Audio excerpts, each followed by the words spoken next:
Hello everyone, welcome to mathematics by CV. मेरा नाम निखिल है और हम इस कोर्स में इंडियन इकोनॉमी की जो एनसीईआरटी है क्लास 11th की उसको हम कंप्लीट करने की कोशिश कर रहे हैं। चैप्टर 1 हम कंप्लीट कर चुके हैं, जो कि इंडिया की जो इकोनॉमी की जो हालत थी, कंडीशन हमने देखी on the eve of independence 1947 में। हमने देखा कि डिफरेंट सेक्टर जैसे कि एग्रीकल्चर, ट्रेड और कॉमर्स, उसके साथ साथ फॉरेन ट्रेड की हमारी कंडीशन क्या थी।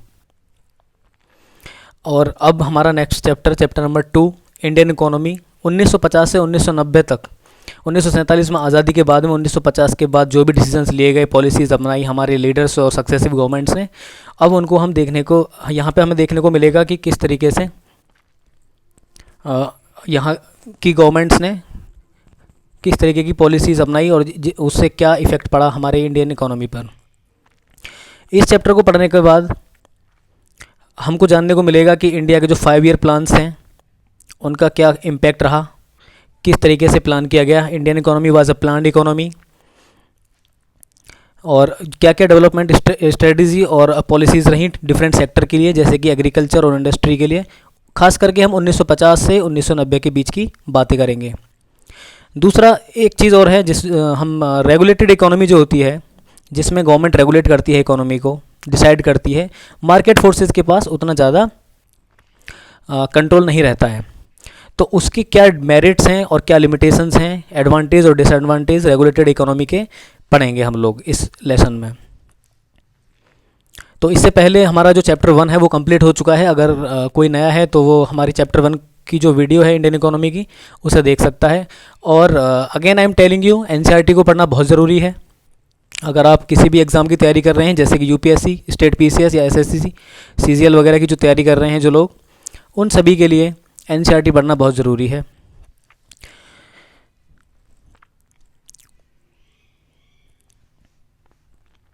पंद्रह अगस्त 1947 को देश को आज़ादी मिली, और उसके बाद में इंडिया के लोगों के लिए और जो भी हमारे फ्रीडम फाइटर्स थे उनके लिए, और उस समय के जो लोग थे उन सभी के लिए एक नया सवेरा जैसी बात थी ये आज़ादी का अगला दिन। और finally we were the masters of our own destiny after some 200 years of British rule. अंग्रेज़ों के 200 साल के राज करने के बाद में अब हमारे हाथों में बागडोर थी। अब हमको डिसाइड करना था अपना future. We were the masters of our own destiny. और जो नेशन बिल्डिंग है कि देश को हमें किस दिशा में लेके जाना है, ये भी हमारा अब खुद का डिसीजन था। The leaders of independent India had to decide, among other things, the type of economic system most suitable for our nation. जो हमारे इंडिपेंडेंट इंडिया के जो लीडर्स थे उनको बहुत सारी चीज़ें डिसाइड करनी थी, देश को किस तरफ ले जाना है। उससे पहले सबसे इम्पोर्टेंट चीज़ एक थी, वो थी इकोनॉमिक सिस्टम। कौन सा इकोनॉमिक सिस्टम सबसे ज़्यादा सूटेबल है और हमें कौन सा इकोनॉमिक सिस्टम चूज़ करना चाहिए अपने देश की तरक्की के लिए। और एक ऐसा सिस्टम हमें चूज़ करना था जो वेलफेयर कर सके सब लोगों का, ना कि ऐसा हो कि कुछ ही लोगों के वेलफेयर की बात करें। तो इस तरीके का हमें इकोनॉमिक सिस्टम चाहिए था जो जन कल्याण की बात करे, जिससे जन कल्याण को लाभ हो, या फिर जितनी हमारी पॉपुलेशन है सभी को इक्वली लाभ होना चाहिए। क्योंकि हमने देखा आज़ादी से पहले या आज़ादी के समय इंडिया की कंडीशन, जो इकोनॉमिक कंडीशन थी, वो बहुत ज़्यादा नाजुक थी। यहाँ के लोगों के बहुत ज़्यादा लोगों की संख्या जो थी वो गरीब थी, ज़्यादा लिटरेट लोग नहीं थे। और अगर हम डिफरेंट सेक्टर की बात करें तो एग्रीकल्चर सेक्टर में बहुत सारे पॉलिसीज़ की ज़रूरत थी, टेक्नोलॉजी इम्प्रूवमेंट की ज़रूरत थी। और इंडस्ट्रियल सेक्टर जो है थोड़ा थोड़ा बेस बना चुका था, लेकिन उसमें भी काफ़ी सुधार की ज़रूरत थी। और अगर हम बात करें इंफ्रास्ट्रक्चर की, तो इंफ्रास्ट्रक्चर भी उतना ज़्यादा रोबस्ट नहीं था। इंफ्रास्ट्रक्चर में भी बहुत सारे रोड्स, रेलवेज़ और अदर मोड्स ऑफ कम्युनिकेशन और ट्रांसपोर्ट की हमें बहुत ज़्यादा अति आवश्यकता थी। सबसे पहले हमें ये जान लेना चाहिए कि इकोनॉमिक सिस्टम जो होते हैं वो कई तरीके के होते हैं और वो कौन कौन से होते हैं। उसके बाद हम यहाँ से आगे पढ़ेंगे। यहाँ पर हमें एक टेबल दी हुई है, types of economic system. Economic system जानने से पहले कि कितने तरीके के होते हैं, उससे पहले हर सोसाइटी को 3 आंसर देने चाहिए या देना ज़रूरी है उनको। What goods and services should be produced in the country. कौन से गुड्स और सर्विसेज कंट्री में प्रोड्यूस होने चाहिए। दूसरा, how should the goods and services be produced. Goods और जो सर्विसेज हैं, वस्तु और सेवाएं किस तरीके से प्रोड्यूस होनी चाहिए। अब एक क्वेश्चन और है इसमें, should producers use more human labour और more capital for producing things, कि गुड्स और सर्विसेज जो हैं वो किस तरीके से हमें प्रोड्यूस करने चाहिए, ह्यूमन लेबर का ज़्यादा यूज़ करना चाहिए या फिर कैपिटल का। कैपिटल हमें पता है मशीन्स वगैरह का इस्तेमाल ज़्यादा करना चाहिए या फिर ह्यूमन लेबर का। तीसरा क्वेश्चन यहाँ पर उठता है कि how should the goods and services be distributed among the people. Goods और सर्विसेज जो भी प्रोड्यूस हुए हैं उसको किस तरीके से लोगों में बांटना चाहिए या डिस्ट्रीब्यूट करना चाहिए। So one answer to these questions is to depend on the market forces of supply and demand. In a market economy, also called capitalism, only those consumer goods will be produced that are in demand. तो पहला जो question है कि क्या क्या goods और services produce होने चाहिए। अगर हम बात करें मार्केट फोर्सेस की, तो अगर मार्केट फोर्सेस में दो चीज़ें होती हैं, एक होती है सप्लाई और एक होता है डिमांड। जिस चीज़ की डिमांड होगी उसी चीज़ को यहाँ पर सप्लाई किया जाता है, उसी चीज़ को प्रोड्यूस किया जाता है। और मार्केट जब फोर्सेस रेगुलेट करती हैं इकोनॉमी को, तब वहाँ पर यह देखने को मिलता है कि लोग क्या उसको लेने के लिए या ख़रीदने के लिए गुड्स और सर्विसेज को कैपेबल हैं या नहीं। ये भी बहुत ज़रूरी है इस चीज़ को समझना भी। So goods that can be sold profitably either in the domestic और इन द फॉरेन मार्केट्स। वो गुड्स बनाए जाते हैं जो फ़ायदा कमा सकें, या तो डोमेस्टिक मार्केट की बात हो चाहे फॉरेन मार्केट्स की बात हो। If cars in demand, cars will be produced. If bicycles are in demand, bicycles will be produced. अगर कार की डिमांड ज़्यादा है तो कार प्रोड्यूस की जाती हैं। जब मार्केट फोर्सेस जो होती हैं वो रेगुलेट करती हैं इकोनॉमी को, तब ऐसा होता है। अगर साइकिल्स की डिमांड होती है तो साइकिल बनाई जाती हैं। और हमने बात करी थी यहाँ पर कि बनाने का तरीका क्या है, कैसे बनाया जाए गुड्स और सर्विसेज को। अगर लेबर चीपर है कैपिटल से और more labour intensive methods of productions will be used. कहने का मतलब है अगर लेबर ज़्यादा सस्ती है मशीन्स के मुकाबले तो more labour intensive methods of production will be used. तो उन तरीक़ों को इस्तेमाल किया जाएगा गुड्स और सर्विसेज बनाने में जो लेबर इंटेंसिव मेथड्स होंगे, जिससे लेबर सस्ती होगी अगर, तो ये रास्ता अपनाया जाएगा। और इसका उल्टा भी होगा, अगर मार्केट में कैपिटल गुड्स अगर सस्ते पड़ेंगे तो capital intensive methods of production को यूज किया जाएगा। ये तो रही मार्केट फोर्सेस की बात, जहाँ पर मार्केट्स रेगुलेट करते हैं या फिर मार्केट डिसाइड करते हैं कि क्या चीज़ बननी चाहिए और क्या नहीं बनना चाहिए। एक होता है capitalist view. In a capitalist society the goods produced are distributed among people not on the basis of what people need but on the basis of purchasing power, the ability to buy goods and services. जब capitalist society की बात होती है तो वहाँ पर goods distribute किए जाते, लोगों के बीच में डिस्ट्रीब्यूट किए जाते हैं। इस बेसिस पर किए जाते हैं कि क्या वो उस चीज़ को खरीद सकते हैं, क्या उनके पास परचेजिंग पावर है उस चीज़ को खरीदने की। इस बेसिस पर नहीं किए जाते कि लोगों को क्या ज़रूरत है। एग्जाम्पल है, suppose one has to have the money in the pocket to buy it. Okay, suppose एक एग्जाम्पल लेते हैं हाउसिंग। जो गरीब लोग जहाँ पे रहते हैं तो उनको सबसे ज़्यादा ज़रूरत होती है हाउसिंग की, but will not count as demand. लेकिन इसको डिमांड नहीं माना जाएगा क्योंकि उन लोगों के पास इस चीज़ को खरीदने की परचेजिंग पावर नहीं है।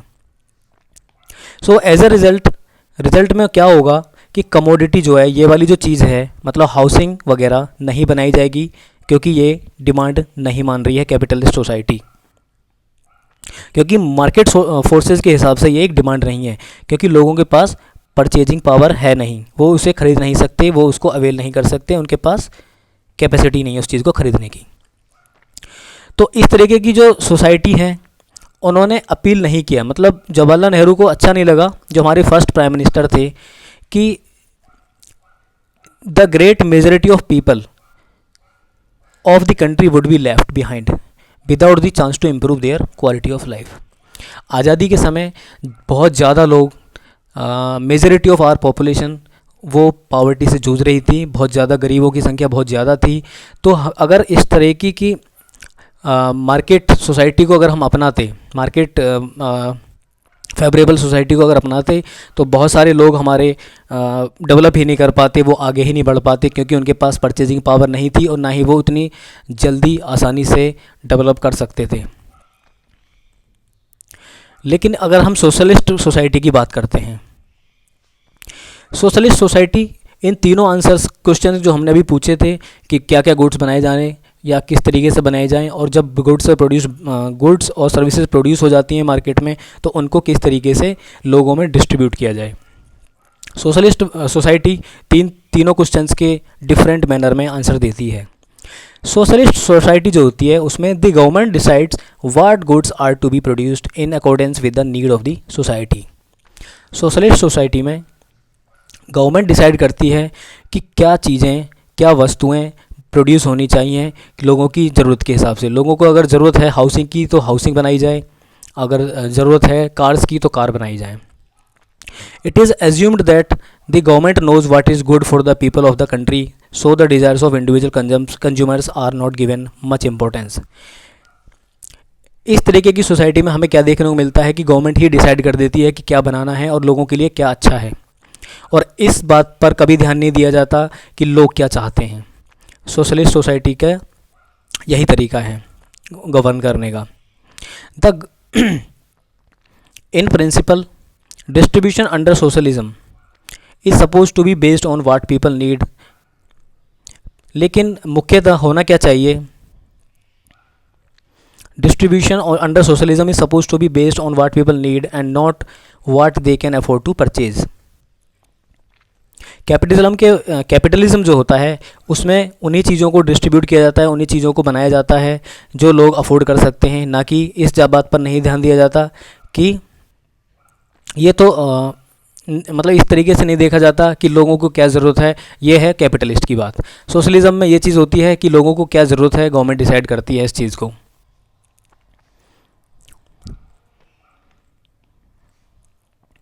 कैपिटलिज्म जो है उसके अगेंस्ट में सोशलिस्ट में क्या होता है, देखो, socialist nation provides free health care to all its citizens. Socialist जो नेशन होते हैं वो फ्री हेल्थ केयर प्रोवाइड करते हैं अपने सिटीजन्स के लिए। Strictly a socialist society has no private property since everything is owned by the state. Socialist society में कोई भी प्राइवेट प्रॉपर्टी नहीं होती है, क्योंकि सारी चीज़ें गवर्नमेंट की होती हैं, स्टेट की होती हैं। एग्जाम्पल के तौर पर क्यूबा और China, most of the economic activities are governed by socialistic principles. जो सोशलिस्ट प्रिंसिपल्स होते हैं उन्हीं पर बेस्ड जो भी डिसीजन लेने होते हैं वो इन्हीं प्रिंसिपल्स पर बेस्ड होते हैं क्यूबा और चाइना में। लेकिन आज के अगर हम बात करें वर्तमान के समय में, ज़्यादातर इकोनॉमीज़ जो होती हैं वो मिक्स्ड इकोनॉमीज़ होती हैं। The government and the market together answer the three questions. Market और गवर्नमेंट दोनों मिलकर इन तीनों क्वेश्चंस का आंसर देती हैं कि क्या प्रोड्यूस होना चाहिए, कैसे, किस तरीके से प्रोड्यूस होना चाहिए और कैसे डिस्ट्रीब्यूट होना चाहिए जो भी हमारे पास प्रोडक्ट है। मिक्स्ड इकोनॉमी में market will provide whatever goods and services it can produce well। Mixed economy में मार्केट उन चीज़ों को प्रोवाइड कराएगा जो गुड्स सर्विसेज ये प्रोड्यूस अच्छे से कर सकता है, और दूसरी तरफ जो चीज़ें लोगों की ज़रूरत की हैं, एसेंशियल गुड्स और सर्विसेज हैं, जो मार्केट नहीं दे सकता वो गवर्नमेंट विल प्रोवाइड। तो हमने यहाँ पर देखा कि टाइप्स ऑफ इकोनॉमिक सिस्टम्स के बारे में। अब इंडिया के पास एक बहुत डिफरेंट सिचुएशन थी, एक बहुत बड़ा चैलेंज था कि कौन सा इकोनॉमिक सिस्टम हम लोगों को अडॉप्ट करना चाहिए। However, he was not in favor of the kind of socialism established in the former Soviet Union, where all the means of production factories, farms in the country were owned by the government. Bharat के सबसे पहले प्रधानमंत्री पंडित जवाहरलाल नेहरू, वो ये नहीं चाहते थे कि हम एक ऐसी सोशलिस्ट सोसाइटी को अडॉप्ट करें, एक ऐसी socialism model of economic system को अडॉप्ट करें जहाँ पर सारे जो प्रोडक्शन के मीन्स होते हैं जैसे कि फैक्ट्रीज़, फार्म्स, वो सारी की सारी चीज़ें गवर्नमेंट की हों. There was no private property, क्योंकि प्राइवेट प्रॉपर्टी होती ही नहीं है अगर हम सोशलिस्टिक प्रिंसिपल की बात करें तो डेमोक्रेसी जैसे कि इंडिया, हम लोगों के लिए ये पॉसिबल नहीं था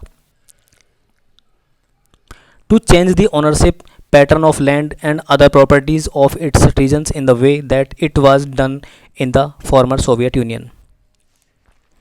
यहाँ पर लोगों के पास अपनी प्राइवेट प्रॉपर्टी थी और पॉसिबल नहीं था कि उनका जो प्रॉपर्टी है उनके पास उसको एक तरीके से ट्रांसफ़र कर दिया जाए, गवर्नमेंट सारा कंट्रोल करने लगे, लोगों के पास प्राइवेट प्रॉपर्टी ना बचे. तो ये इंडिया के लिए पॉसिबल नहीं था. तो Nehru and many other leaders and thinkers of newly independent India sought an alternative to extreme versions of capitalism and socialism. Nehru ji और अदर लीडर्स जो थे हमारे इंडिपेंडेंट इंडिया के, तो उन्होंने एक अल्टरनेटिव ढूंढा. वो ये था कि ना तो कैपिटलिज्म का एक्सट्रीम रूप हो, ना ही सोशलिज्म का एक एक्सट्रीम रूप हो. Basically sympathizing with the socialist outlook, they found the answer in an economic system which in their view combined the best features of socialism without its drawbacks. तो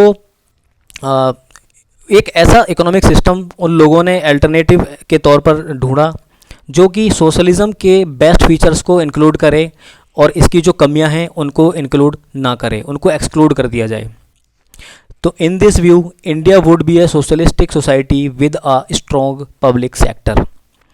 अगर हम बात करें अभी की या उस टाइम पे जो सोचा था इंडिया के लीडर्स ने, तो उन्होंने बोला कि इंडिया एक ऐसा सोशलिस्टिक सोसाइटी बनेगा जहाँ पर एक पब्लिक सेक्टर स्ट्रॉन्ग हो, लेकिन प्राइवेट प्रॉपर्टी और डेमोक्रेसी भी होना चाहिए, और गवर्नमेंट जो है हमारी वो प्लान करेगी इकोनॉमिक जो हमारी डिसीजंस हैं उनको लेने में.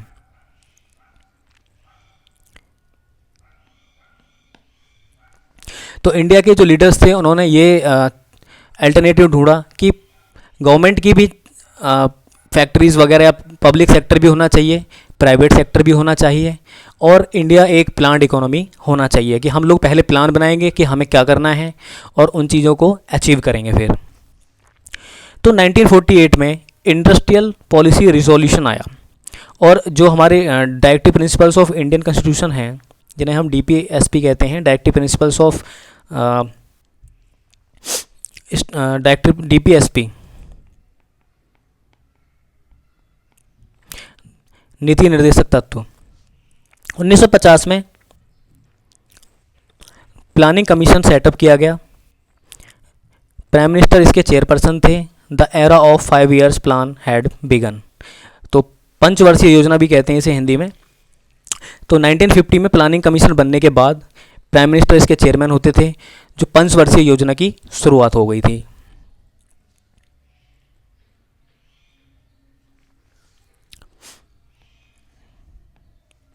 The goals of 5 year plans.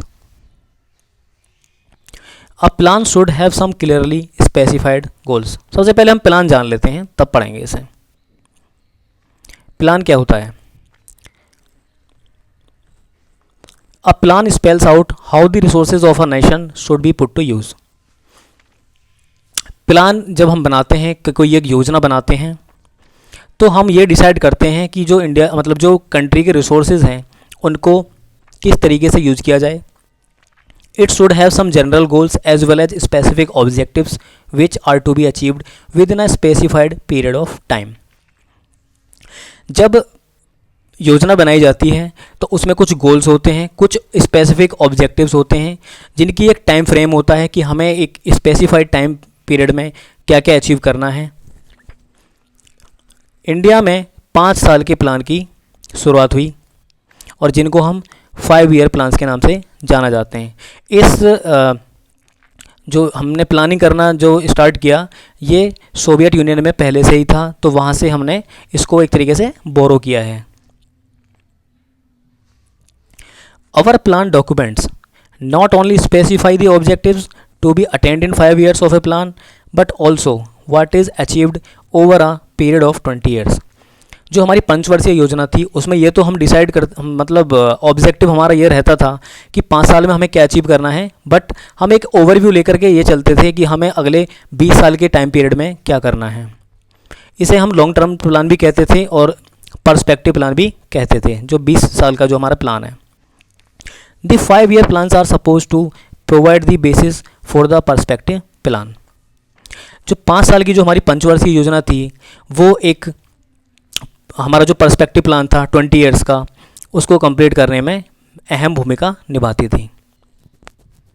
तो ये है हमारा, ये आप आगे पढ़ सकते हैं, लेकिन हमें प्लान को बताना था कि प्लान में क्या क्या चीज़ें होती हैं, योजना में क्या क्या चीज़ें होती हैं। तो प्लान जो होना चाहिए वो कैसा होना चाहिए, उसमें एक स्पेसिफाइड गोल्स होने चाहिए कि हमें क्या अचीव करना है।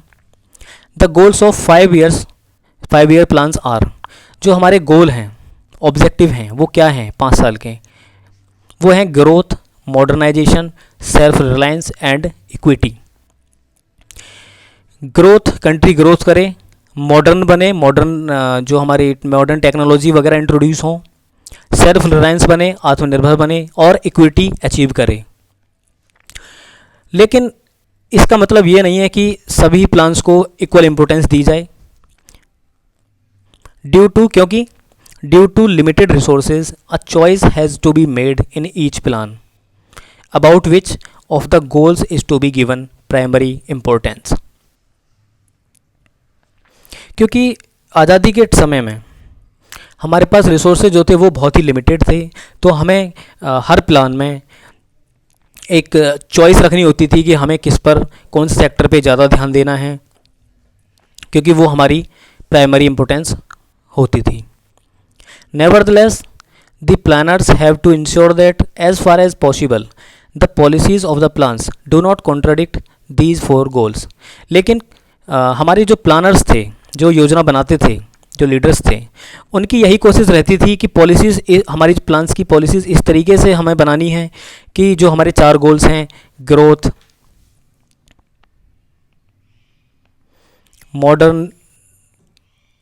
मॉडर्नाइजेशन, सेल्फ रिलायंस और equity,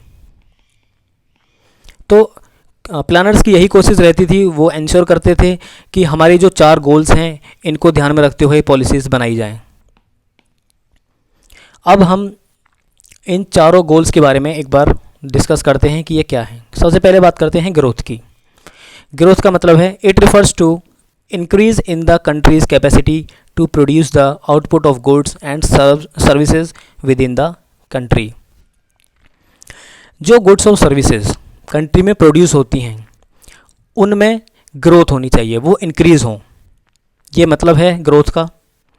it implies either a larger stock of productive capital or of a larger size of supporting services like transport and banking, or an increase in the efficiency of productive capital and services।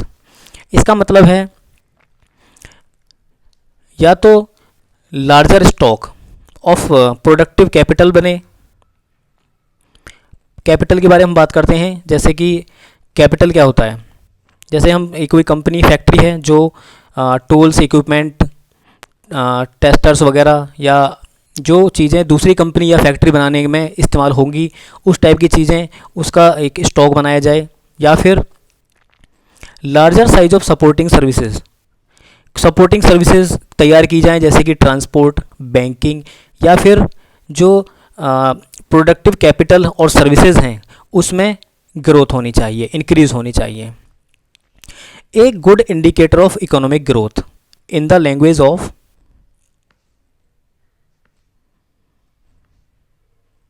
economics is the steady increase in the gross domestic product।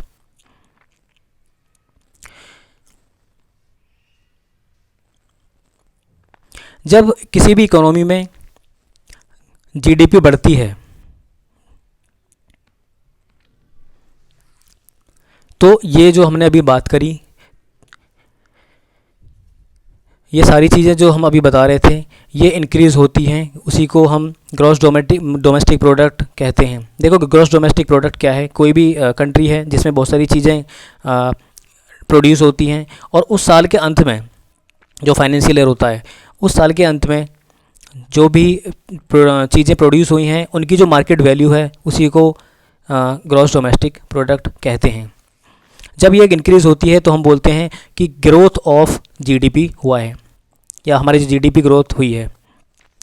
GDP जो होती है, it is the market value of all the product and services, goods and services produced in the country during a year. You can think of the GDP as a cake and growth is increase in the size of the cake. मान लीजिए GDP एक cake है और cake का जो size जो increase हो रहा है उसी को बोलेंगे इंक्रीज़ या फिर growth in GDP. If the cake is larger more people can enjoy it. अगर केक का साइज़ बढ़ता है तो ज़्यादा से ज़्यादा लोग इसको खा सकते हैं, एंजॉय कर सकते हैं। तो it is necessary to produce more goods and services if the people of India are to enjoy a more rich and varied life. तो ज़्यादा से ज़्यादा चीज़ों को, गुड्स और सर्विसेज को प्रोड्यूस करना ज़रूरी है अगर इंडिया के लोग एक रिच और वेरिड लाइफ जीना चाहते हैं। तो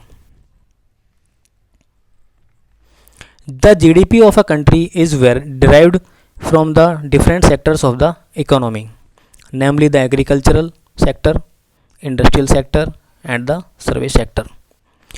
किसी भी देश की जो जीडीपी होती है वो बहुत सारे सेक्टर से मिलकर बनी होती है, जैसे एग्रीकल्चर सेक्टर, इंडस्ट्रियल सेक्टर और service sector. The contribution made by each of these sectors makes up the structural composition of the economy. ये सेक्टर्स जो होते हैं ये सब मिलकर एक देश की जीडीपी बनाते हैं। उन सभी का जो योगदान होता है ये स्ट्रक्चरल कंपोजिशन होता है किसी भी देश की इकोनॉमी का। In some countries growth in agriculture contributes more to the GDP growth, while in some countries the growth in the service sector contributes more to the GDP growth. कुछ देश ऐसे हैं जहाँ पर एग्रीकल्चर सेक्टर का contribution GDP में ज़्यादा होता है, जबकि दूसरे कुछ देश ऐसे होते हैं जहाँ पर सर्विस सेक्टर का जीडीपी में कंट्रीब्यूशन अधिक होता है। जो हमारे 5 ईयर प्लान्स के जो 4 ऑब्जेक्टिव्स थे उसमें से एक था ग्रोथ, दूसरा था मॉडर्नाइजेशन। अब मॉडर्नाइजेशन की बात करते हैं। To increase the production of goods and services the producers have to adopt new technology. जो भी गुड्स और सर्विसेज जो एक कंट्री में बनते हैं उनको बनाने के लिए प्रोड्यूसर्स जो होते हैं, जो प्रोडक्ट बनाते हैं, उनको नई नई टेक्नोलॉजी, नई नई तकनीकों का अडॉप्ट करना पड़ता है। जैसे कि एक एग्जांपल की बात तौर पे लेते हैं, एक farmer can increase the output on the farm by using new seeds varieties instead of using the old ones. अगर हम बात करें एग्रीकल्चर सेक्टर की, तो एग्रीकल्चर सेक्टर में अगर किसान क्या बोलते हैं, नई सीड वेराइटीज़ का इस्तेमाल करके अगर वो फसलें उगाता है तो ज़्यादा आउटपुट होगा। तो इसी तरीके से a factory can increase output by using a new type of machine. अगर एक ऐसी मशीन का इस्तेमाल करने लगे फैक्ट्रीज़ में जिसका आउटपुट ज़्यादा है, तो इस तरीके से हम प्रोडक्शन को बढ़ा सकते हैं। Adoption of new technology is called modernisation. जो नई टेक्नोलॉजी होती है उसको अडॉप्ट करना ही मॉडर्नाइजेशन कहलाता है। However, modernization does not refer only to the use of new technology, but also to changes in social outlook, such as the recognition that women should have the same rights as men. जो आधुनिकरण है, modernisation, इसका सिर्फ यही मतलब नहीं होता कि आप नई टेक्नोलॉजी को कैसे अडॉप्ट करते हैं, या सिर्फ यही मतलब नहीं होता कि नई टेक्नोलॉजी को अडॉप्ट करना, लेकिन जो सोसाइटी है हमारी, सोसाइटी में जब नज़रिया चेंज होता है, जब नज़रिए में बदलाव होता है, जैसे कि एग्जांपल वुमन जो होती हैं हमारी औरतें, उनको भी सेम राइट्स होने चाहिए, जैसे जो पुरुषों को अधिकार होते हैं उनको भी वही सेम अधिकार होने चाहिए। तो ये चीज़ भी जो सोसाइटी में जो चेंजेस आते हैं इनको भी हम आधुनिकरण कहते हैं।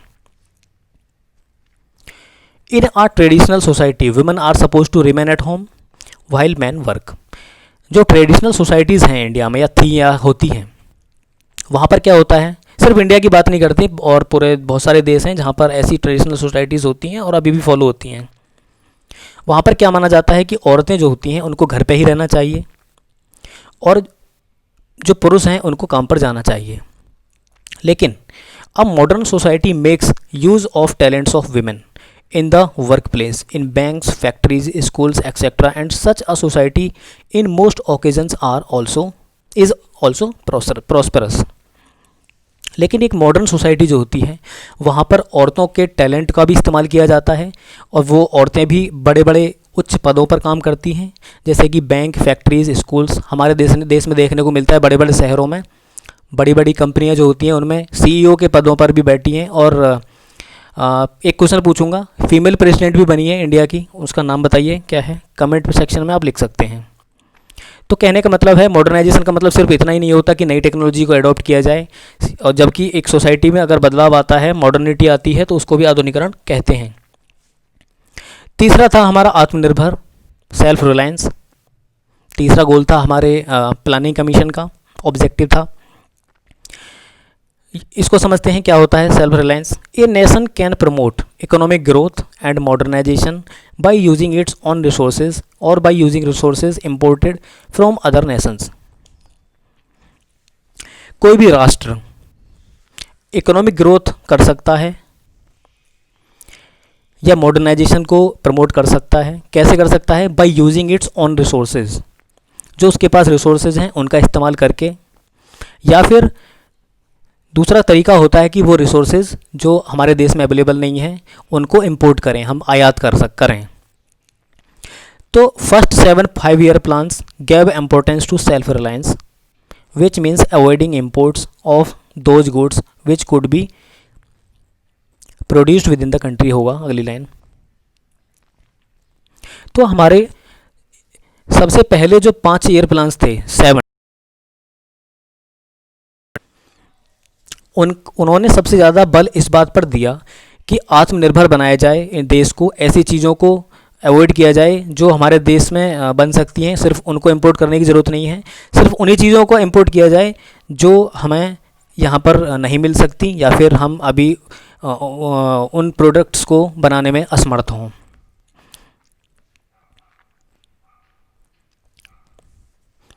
This policy was considered a necessity in order to reduce our dependence on foreign countries, especially for food. ये एक हमारे देश की एक ज़रूरत थी कि जो फॉरेन नेशंस हैं, बाहरी देशों पर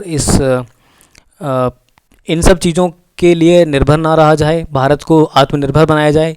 सबसे पहला हमारा जो टारगेट था वो था फूड, खाना। हमारे देश में इतने सारे किसान हैं, उनको टेक्नोलॉजी वगैरह से अवगत कराया जाए, नई नई टेक्नोलॉजी का इस्तेमाल किया जाए एग्रीकल्चर सेक्टर में, और फूड हमारे यहाँ पर एबंडेंस मात्रा में, प्रचुर मात्रा में तैयार हो सके, ताकि हमें बाहर से, दूसरे देशों से फूड्स, ग्रेन्स वगैरह हमें खरीदने ना पड़े।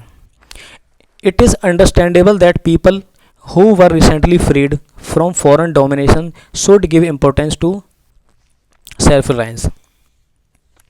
ऐसा माना जाता है, ऐसा समझा जाता है कि जो लोग बाहरी ताकतों से आज़ाद हुए हों उनको सबसे पहले आत्मनिर्भर बनने पर जोर देना चाहिए। तो इंडिया भी एक ऐसा देश है, 1947 में हमने आज़ादी मिली थी अंग्रेज़ों से, अंग्रेज़ों ने 200 साल तक राज किया हमारे ऊपर।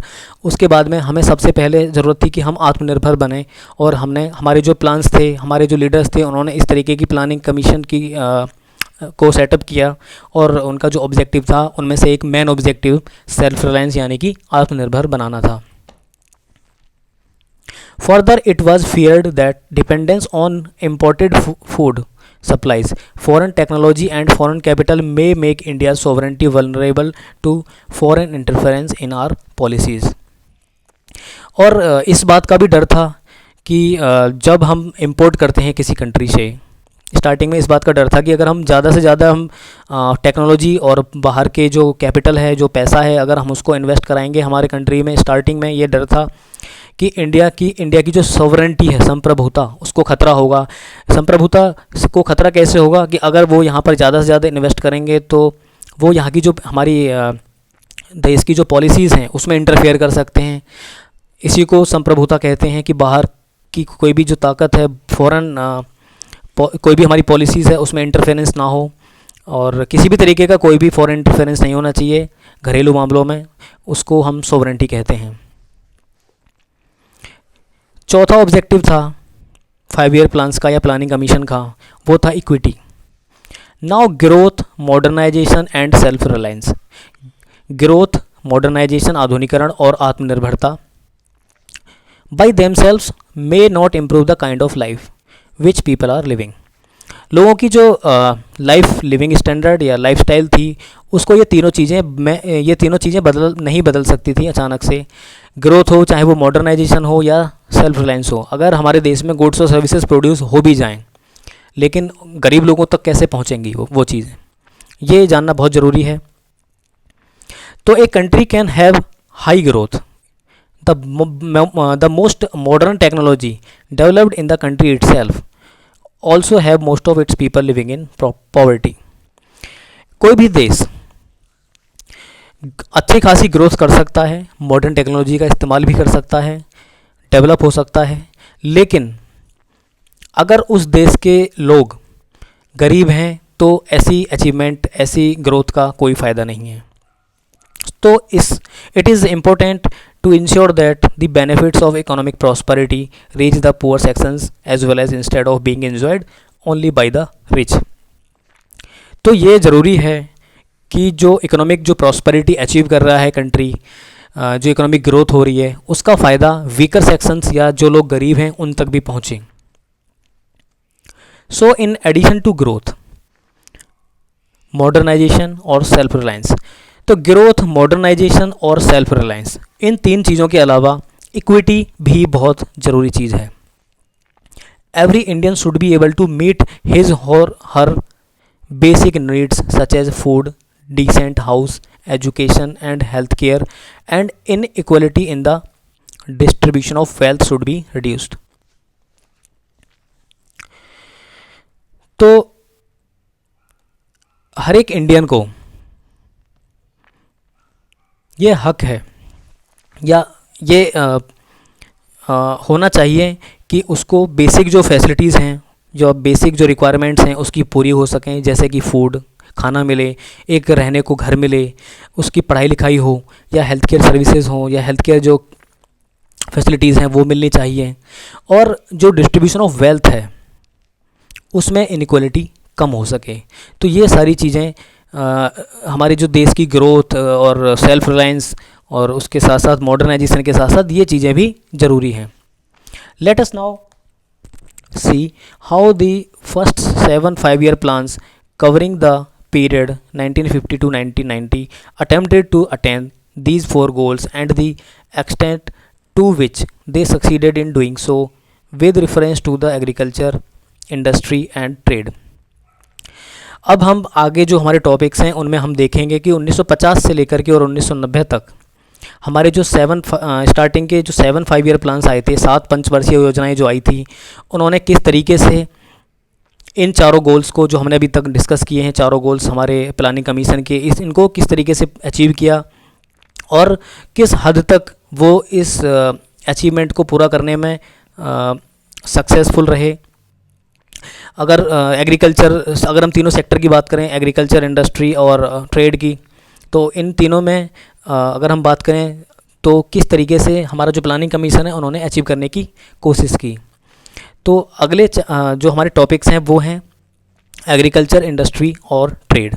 तीनों सेक्टर की बात हम अगली वीडियो में करेंगे, क्योंकि हमारी लास्ट वाली जो वीडियो थी बहुत बड़ी हो गई थी, लंबी हो गई थी, और एक बार में उतनी लंबी वीडियो, बड़ी वीडियो देखना ज़रूरी नहीं है, ईजी नहीं होता। आई होप आपको ये चीज़ें समझ में आई होंगी। अगर आपके कोई भी डाउट हैं तो आप कमेंट में कर सकते हैं, लिख सकते हैं, हम उसका जवाब ज़रूर देंगे और एक्सप्लेन करेंगे, चाहे हमें अलग से एक वीडियो बनानी पड़े। ये जो हमारा कोर्स चल रहा है इसमें इंडियन इकोनॉमी की जो क्लास 11th की बुक, एनसीईआरटी की जो बुक है वो उसमें हम कंप्लीट कर रहे हैं। उसके बाद हम क्लास 12th की एनसीईआरटी की इंडियन इकोनॉमी करेंगे। उसके बाद में इंडियन ज्योग्राफी वगैरह बाकी जो अदर सब्जेक्ट्स हैं उनको भी पूरी कंप्लीट करने की कोशिश करेंगे। अगर आपको वीडियो अच्छी पसंद आ रही हैं, लग रही हैं, अगर तो आप लाइक करें, कमेंट करें और शेयर करें। जो लोग इस तरीके की पढ़ाई या किसी कम्पिटिटिव एग्ज़ाम की तैयारी कर रहे हैं। ये चैनल मैडम का है, शिवांगी मैडम का। वो इस चैनल पे मैथ्स पढ़ाती हैं, क्लास जो 6th है उससे लेकर के 12th तक, और जो कंपटीशन एग्ज़ाम्स में एलिमेंट्री मैथ्स आता है उसकी भी तैयारी कराती हैं। और चैनल को सब्सक्राइब करें, ज़्यादा से ज़्यादा शेयर और ज़्यादा से ज़्यादा लोगों को बताएं इस चैनल के बारे में। और आपको वीडियो देखने के लिए